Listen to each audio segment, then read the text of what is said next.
ঘরে বসে আছে ভাগ্য এবং সফলতা।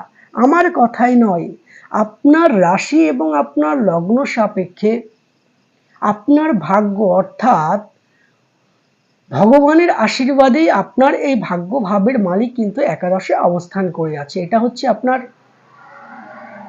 সৎকর্মের ফল।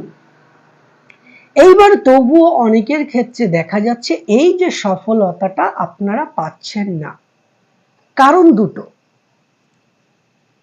সেটা একটা, আপনার জন্মকুণ্ডলীটা দেখুন, যে আপনার জন্মকুণ্ডলীটা খুলুন, জন্মকুণ্ডলী খুলে দেখুন আপনার জন্মকুণ্ডলীতে এই দেবগুরু বৃহস্পতির অবস্থান কোথায় আছে।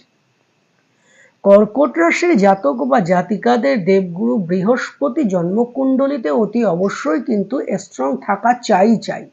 আর কোনো গ্রহ